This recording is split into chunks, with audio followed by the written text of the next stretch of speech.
10th canto, first chapter, verse 58.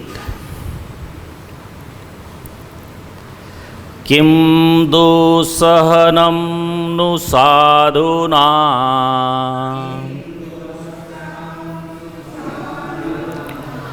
vidusham kimapekshitam Kim karya kadaryana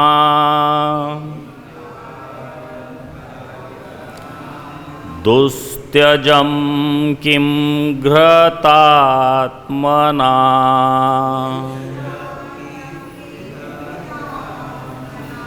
Kim, what is? Duhasaham, painful. Nu, indeed, sadhunam, for saintly persons, vidusham, of learned persons, kim apekshitam, what is dependence, kim akadyam, what is forbidden work, kadaryanam, of persons in lowest grade, dustyajam, very difficult to give up, kim, what is, gratatmanam, of persons who are self-realized. Translation. What is painful for saintly persons who strictly adhere to the truth? How could there not be independence for pure devotees who know the Supreme Lord as the substance? What deeds are forbidden for persons of the lowest character? And what cannot be given up for the sake of Lord Krishna by those who fully surrendered to at his lotus feet? Please repeat. What is painful for saintly persons who strictly adhere to the truth? How could there not be independence for pure devotees who know the Supreme Lord as the substance? What deeds are forbidden for persons of the lowest character? And what cannot be given up for the sake of Lord Krishna by those who have fully surrendered at his lotus feet? Purport. By his divine grace, A.C. Bhaktivedanta Swami Srila Prabhupada. Srila Prabhupada ki. Since the eighth son of Devaki was to kill Kamsa, one might ask what the need was for Vasudeva to deliver the firstborn child. The answer is that Vasudeva had promised Kamsa that he would deliver all the children born of Devaki. Kamsa, being an asura, did not believe that the eighth child would kill him. He took it for granted that he might be killed by any one of the children of Devaki. Vasudeva, therefore, to save Devaki, promised to give Kamsa every child, whether male or female. From another point of view, Vasudeva and Devaki were very pleased when they understood that Supreme Personality of Godhead, Krishna, would come as their eighth son. Vasudeva, a pure devotee of the Lord, was eager to see Krishna appear as his child from the eighth pregnancy of Devaki. Therefore, he wanted to deliver all the children quickly so that the eighth turn would come and Krishna would appear.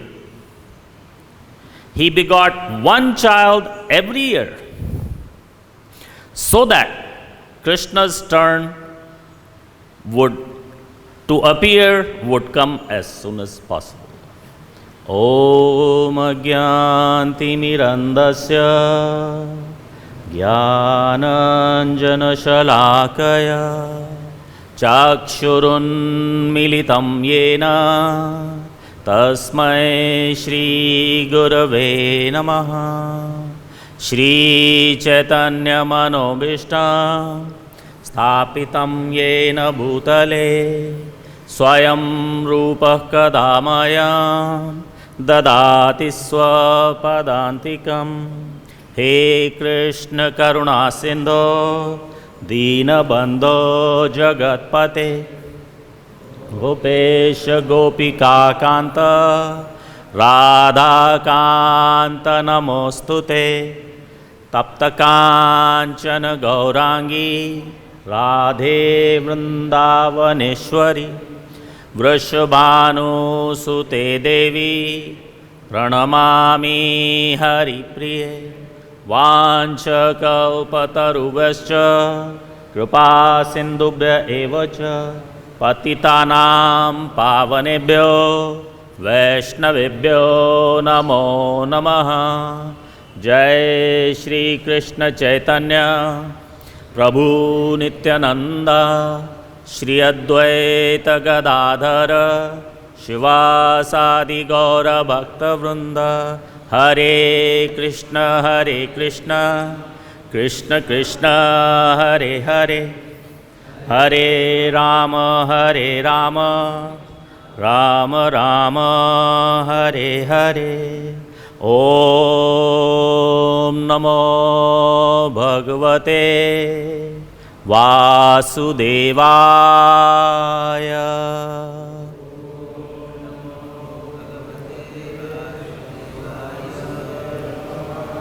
Om Namo Bhagavate Vasudevaya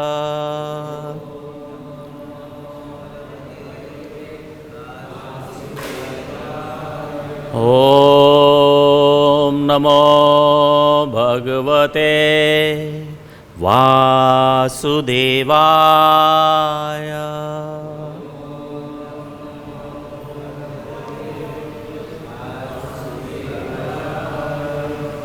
Hare Krishna. Thank you. So in this 58th verse, there are so many questions. One question is, what is painful for saintly persons who adhere strictly to the truth? This is a very common question that many people ask, that Krishna appears as the Supreme Personality of Godhead, and the devotees who are given the pleasure or the honor or the position of being his parents are put through such a rigorous, such a heavy situation of dukkha after dukkha, distress after distress. Same thing when Lord Chaitanya Mahaprabhu appears as well. There were so many, 9 daughters who were born before to Sachi Devi, before Lord Chaitanya Mahaprabhu was born. So she had to go through all of these, giving birth to all of these children who did not survive.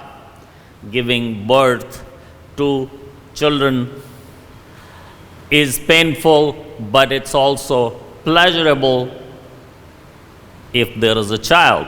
But when there is no child in the end, then it is just painful, distressful, and that's it. does not end up with any kind of pleasurable situation.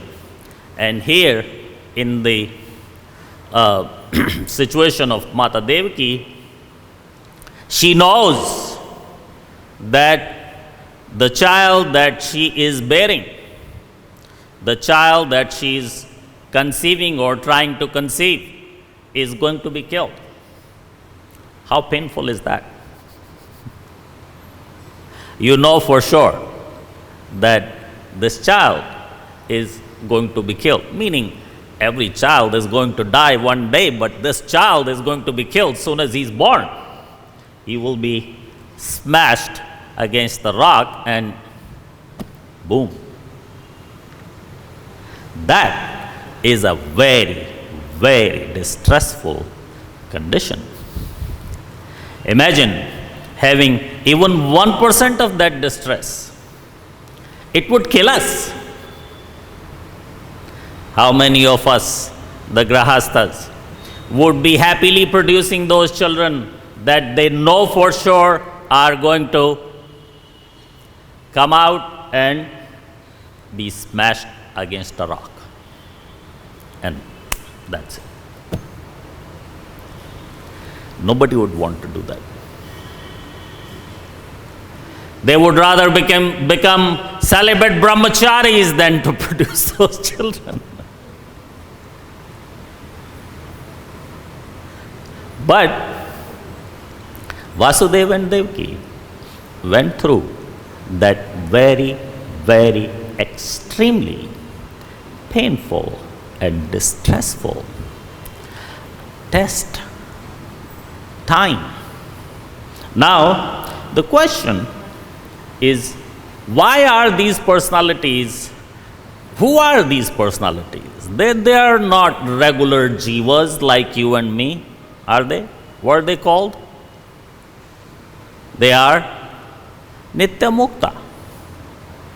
They are not Baddha Jivas. They are Nitya Mukta. Being a Nitya Mukta, you're having to go through so much distress. Unimaginable. We can't even begin to feel that pain. And there is whatever painful situation becomes more painful when that same pain is given to somebody I love rather than me. Every parent knows that. And those who are not parents, they have parents. They know the feeling of the parents. They are more distressed to see us in distress. So, question people ask, why?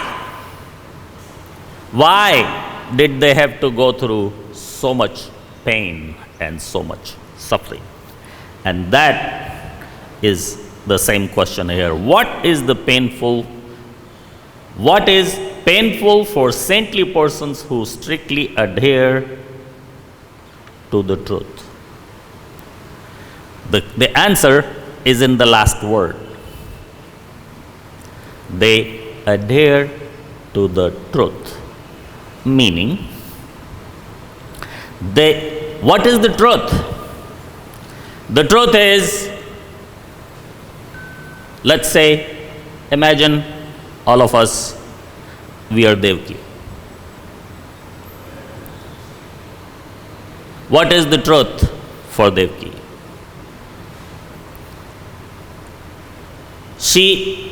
Is she Devaki that has to live through this for the life, or is she Devaki who's playing the role of being Devaki right now? It's like playing a role. What are we doing? All of us. We are playing some kind of a role of being this person right now in this family, and whatever our material situation is. We are just temporarily playing that role of being that person. We are not eternally that person. Right now, I have a mother, I have a father, I have a son, I have a daughter, I have a brother, I have a sister. Whose relatives are they? Are they my relatives or my bodies? Are they my relatives or the bodies? Mine? No? Bodies? Yes. And the body is temporary. So the role that I am put in right now is also temporary. It is like playing the role of somebody on the stage. On the stage, we give one of you a role of playing this person. Let's say Haridas Thakur, for example. Haridas Thakur also lived a very painful life. Prahlad Maharaj also lived a very painful life. Everything that's given in the Bhagavatam about Prahlad Maharaj's life, if we get 1% of the distress of Prahlad Maharaj, that's it. We wouldn't be able to handle it. Not 1% of what Prahlad Maharaj endured. We wouldn't be able to handle it. So let's say any one of us given the role of being Prahlad Maharaj on the stage. Now you are being beaten with the canes, you are being attacked with the swords, you are put in front of the vicious snakes and so many things. And your mother is sitting down there watching you. Is she really distressed? Oh my God, what are they doing to my son?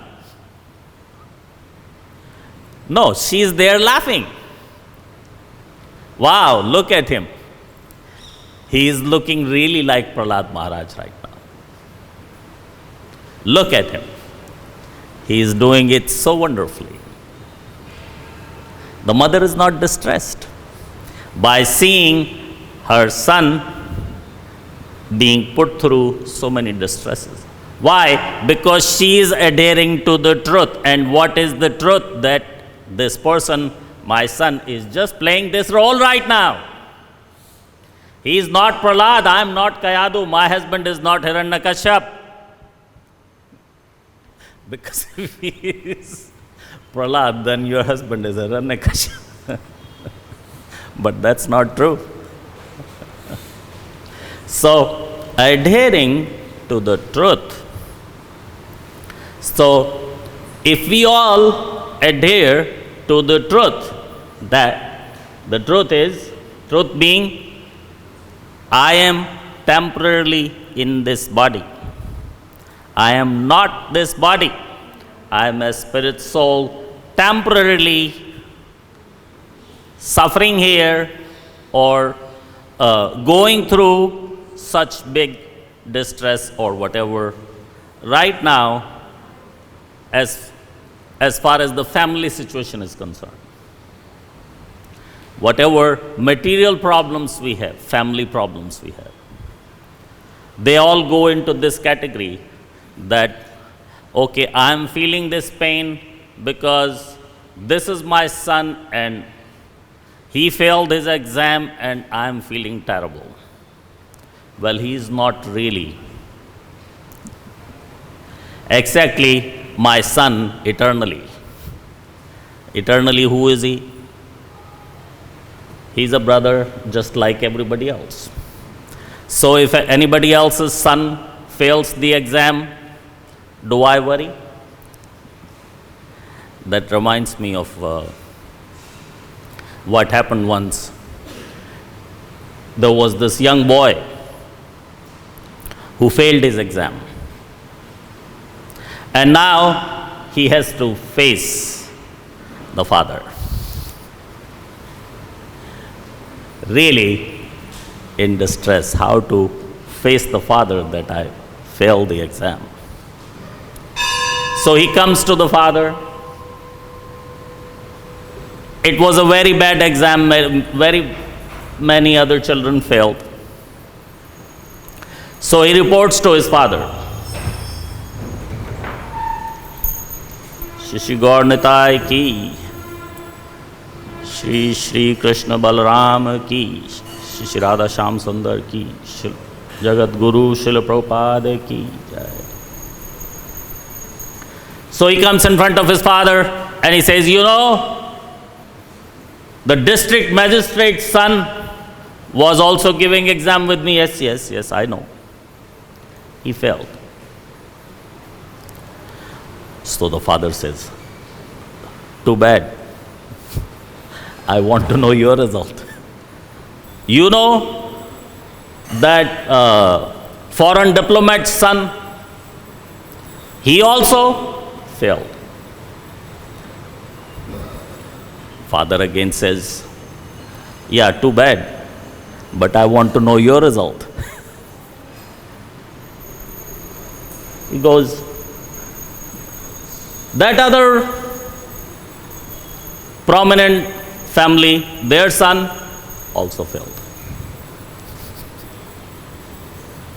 Now, the father is really anxious to know the result of his son. So now the son says, if the district magistrate's son failed, rocket scientist's son failed, what are you? Who do you think you are?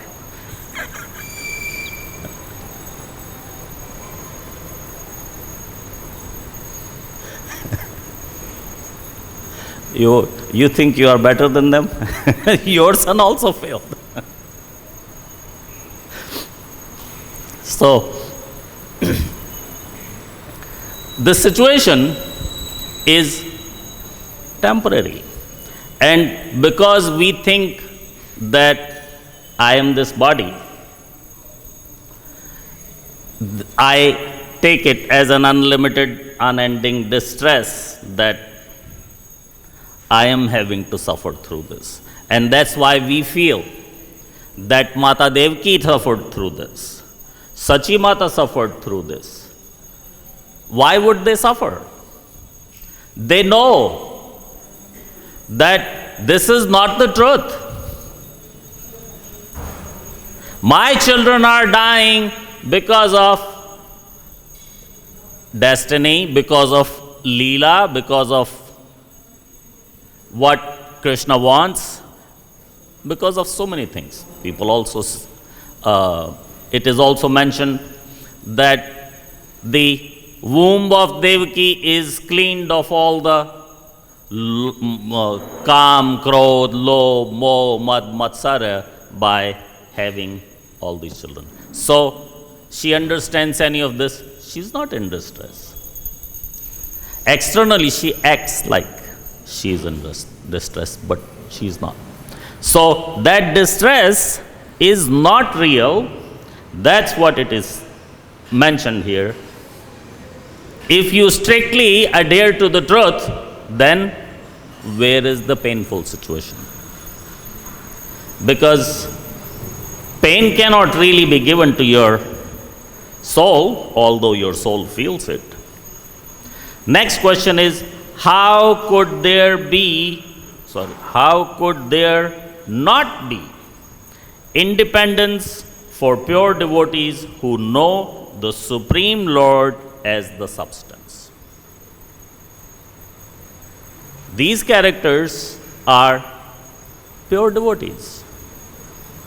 We think Mata Devaki, Sachi Devi, Yashoda, Nand Maharaj, Vasudev, they are any less than pure devotees? No. So because they are pure devotees of the Supreme Lord, they are independent of thinking that here is me and here is my body.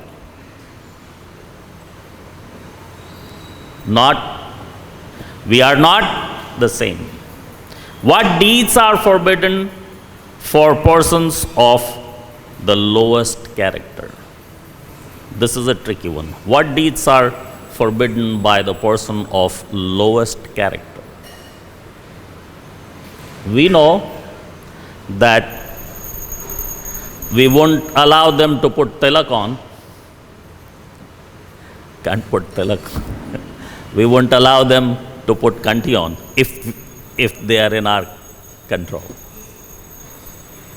If they are in our control, we won't allow them to put tilak on. We won't allow them to put kanti on. We won't allow them to lead a kirtan. We won't allow them to give a class. No. You are person of the lowest character. You cannot be portraying yourself as a devotee, Hare Krishna devotee, and you cannot be in a leadership position to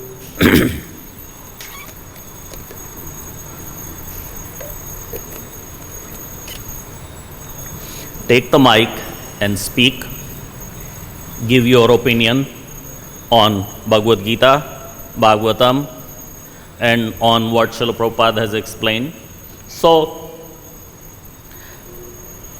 such things are forbidden for people of the lowest character. Why our devotees are not the lowest character? They are following 4 regulatory principles. They are chanting their rounds. They are attending the programs. They are participating completely, trying to become completely Krishna conscious. So they are not the lowest characters. Next question is, and what cannot be given up for the sake of Lord Krishna for those who have fully surrendered at his lotus feet? So you can say in one sense that for the matas that we are discussing, Mother Devaki, Vasudeva also is suffering. It's not that Mother Devaki is suffering alone. And Sachi Devi, Jagannath Mishra, all suffering, distress. But question is, what cannot be given up for the sake of Lord Krishna? So for the sake that, okay, Lord Chaitanya will be born here in our household after all this. Krishna will come in the 8th womb of Devaki, 8th pregnancy of Devaki. So with the happiness of that, they forget this distress. Anything we want to achieve in this life, we have to go through distressful situation to achieve that. It doesn't just come. When after going through this distressful situation for a long time, when people achieve something, they put their status on their Facebook, enjoying at such and such place. They're not putting on the Facebook, what did they have to suffer to get to that enjoyment? And then after that enjoyment is going to end, and then the suffering begins again. That they don't want to discuss. So, in the purport, Srila Prabhupada is explaining, since 8th son of Devaki was to kill Kansa, one might ask what the need was for Vasudeva to deliver the firstborn child. The answer is that Vasudeva had promised. Vasudeva could have promised that, okay, you are afraid of her 8th son. I will give you the 8th son soon as he is born. But Vasudeva didn't do that. Vasudeva really wanted to please Kansa, really wanted to calm him down and offer him, because at that time he's just trying to protect Devaki. Okay, at any cost, I have to protect Devaki. So he promised all children, all of his children, not just sons, sons and daughters, all of them. But what happens? In the serial they show, when first one is born, what's his name? Kirtiman or something. Kirtiman? Kansa actually says, okay, he is the first one. Tiny little baby, I don't want to kill him. Take him. You can nurture him, have him grow. I'm not afraid of him. Take him. So Vasudeva is very happy. Devaki is very happy. Takes them back. But now Narad Muni is thinking that Kansa has become very soft. Vasudeva has promised all of his children to Kansa. Kansa is now giving them life back. So now Vasudeva and Devaki will become indebted to Kansa by the time Krishna arrives.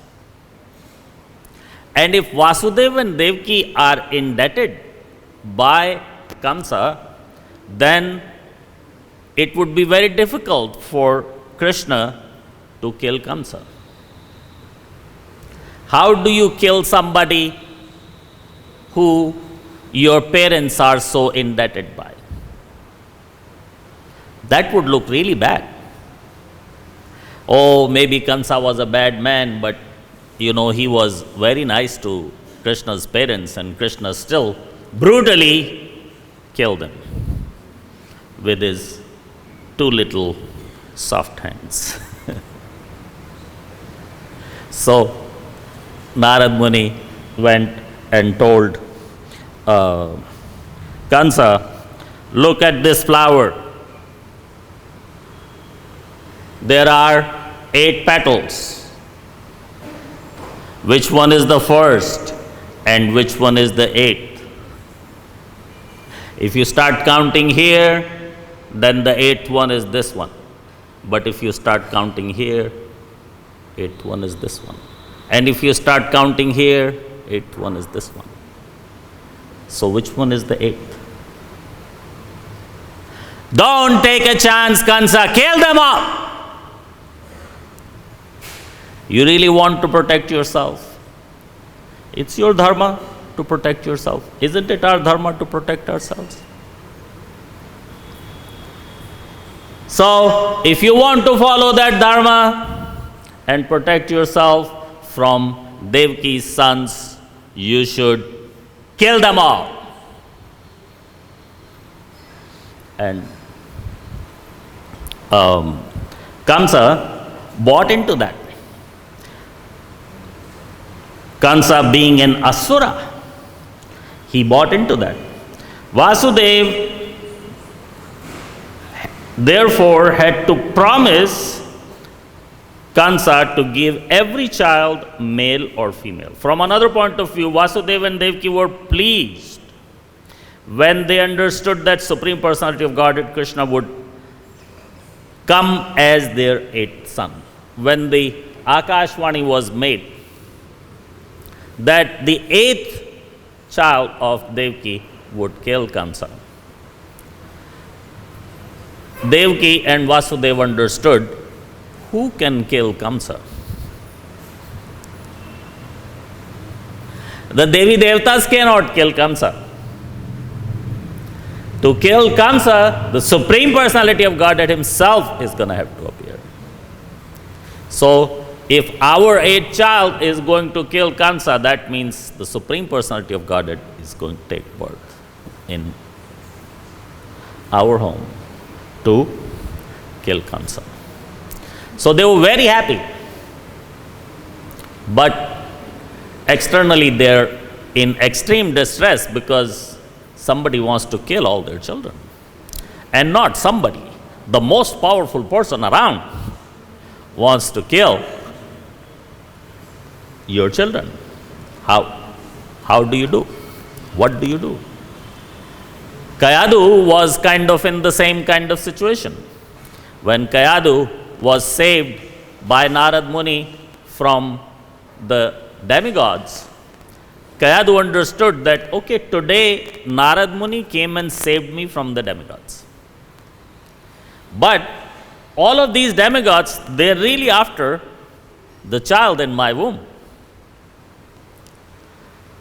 They could come and kill him anytime. How am I going to protect him once he is born? So she requested to Narad Muni. Soon as Narad Muni brought him to his ashram, that please give me one boon. He said, what do you want, Mata? Kayadu said, until my husband comes home, I don't want to give birth to my child. I just want to hold him in my womb because that's the only way I'm going to protect him. Once he comes out, he's going to be running around all over the place very soon. Who's going to control him? Right now, he's in my womb. I have good control over him. Give me that control until my husband comes home. Once my husband comes home, I will peacefully give him birth, and my husband will be there to protect him. But until my husband comes home, I don't want to give him birth. So, Narad Muni, knowing that I can teach the Bhagavatam to him outside of the womb or inside the womb, he said, okay, keep your child in the womb, but come to the Bhagavatam class every morning. So for 36,000 years or whatever, Kayadu is going to the Bhagavatam class every morning, and Prahlad Maharaj is hearing it. In 36,000 years, even if you do one verse a day, how many times the Bhagavatam will be finished?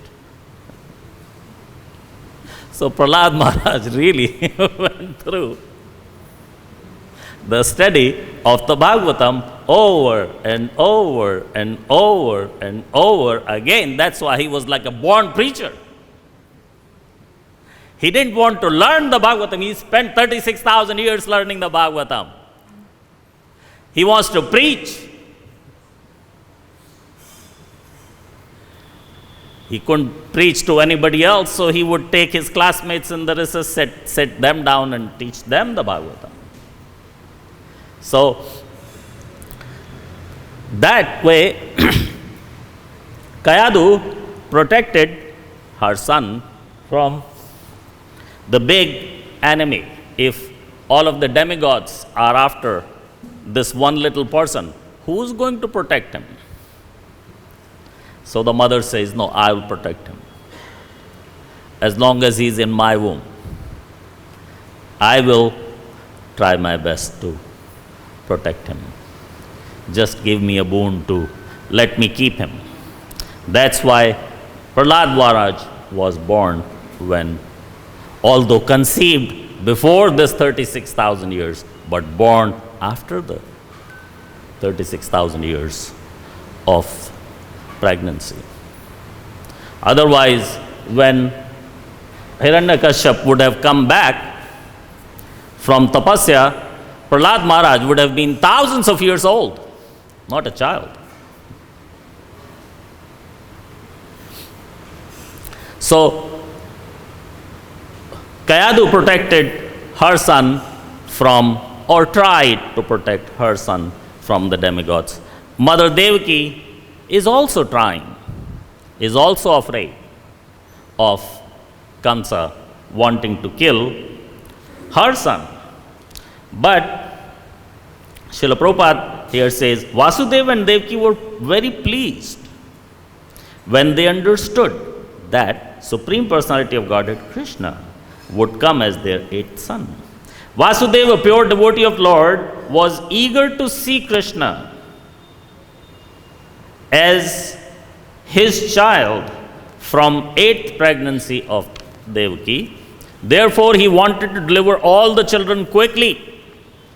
Both of them want to have children very quickly so that we get to number 8. When the number 8 is done, it's over. But we want to get to number 8 as quickly as possible. Then Krishna would appear. He begot one child every year so that Krishna's turn to appear would come as soon as possible. So that was the Bhaktivedanta purport on this verse. If there is any questions, we can take. Any further pastime or lila you want to understand? Yes?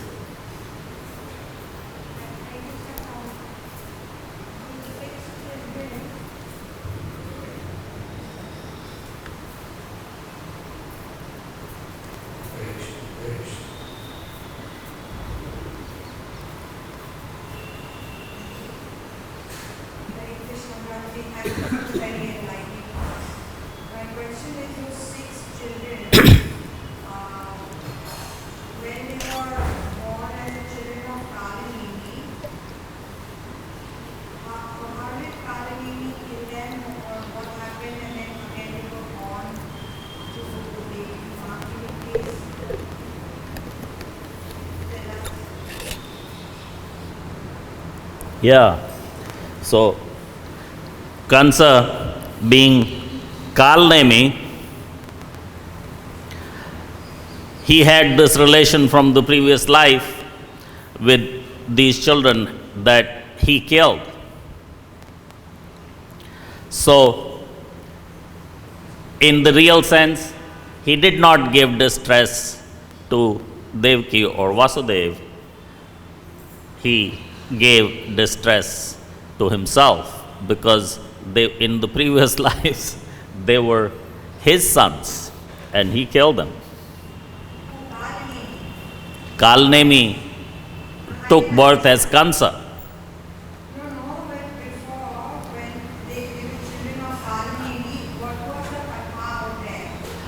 Yeah, I don't particularly I have heard that katha, but I don't remember it now. Anybody else remembers? I don't remember it now. I've heard it. I don't remember exactly what happened, but these were children of Kalnemi who he killed was himself. I will look that up for you. Yeah, I've heard that. Any other question? Yes, Panchagoda Prabhu. Yeah, I'm sorry, I usually remember all these.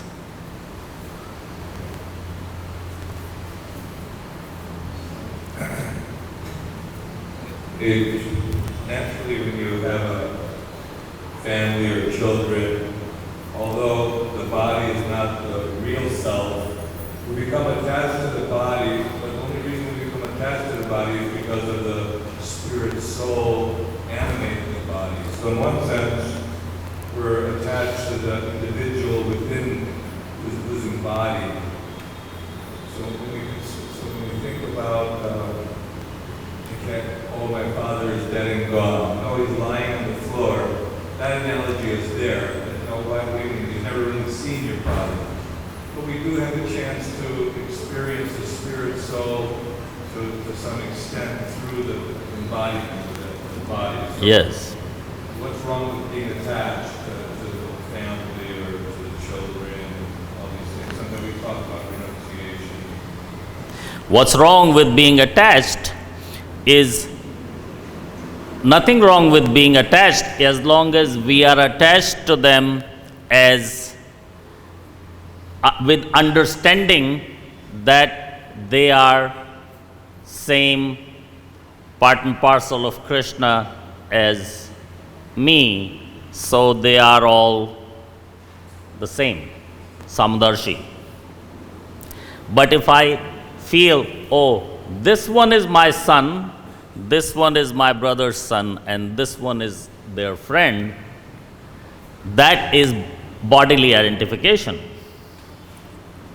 But inside, and that's true for the body, that this body came from a part of this body, right? But neither I am this body, neither is this person body only. He is a soul inside. So with that attachment, it covers our vision to see a real person. We just see the body. This is my son, this is my daughter, this is my daughter-in-law, this is my son-in-law. That's all I'm seeing. What I should be seeing is these are all individual spirit souls. And those who are their friends or unrelated other spirit souls, with my eternal identity, they are also my brothers and sisters as these guys. So that my vision is covered by seeing the body of this person only. This is my son. This is my grandson. Nobody is your son, nobody is your grandson. They're all your brothers. So that is, and the more I attach or have attachment for these individual souls, this is my grandson, this is my granddaughter, that is going to become a cause of distress, because something or the other is going to happen to them. You will not be able to protect them from whatever happens. Either they break their bone, sorry, don't take it personally, nobody, please don't take it personally.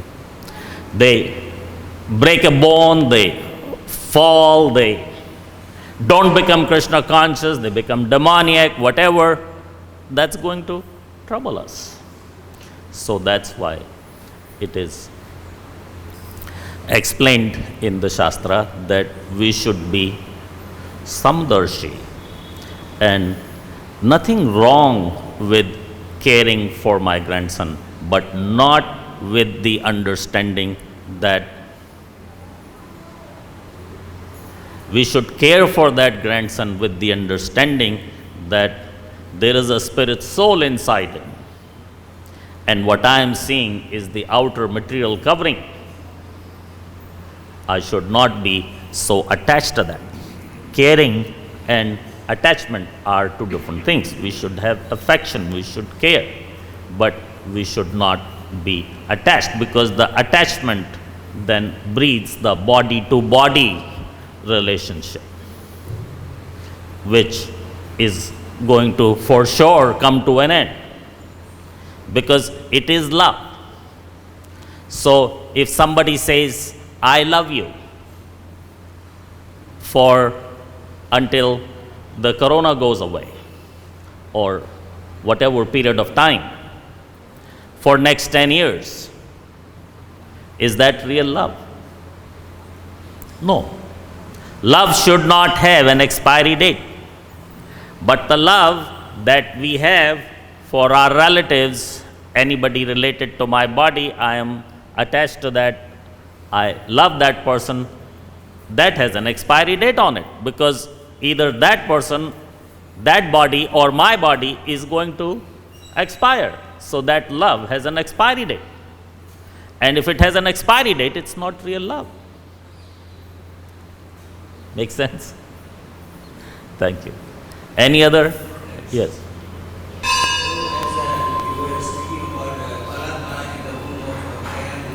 Yes.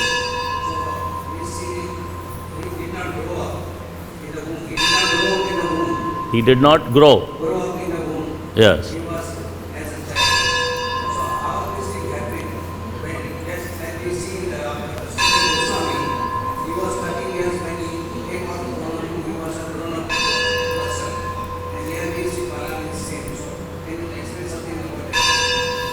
I couldn't hear completely full question because of the bell. I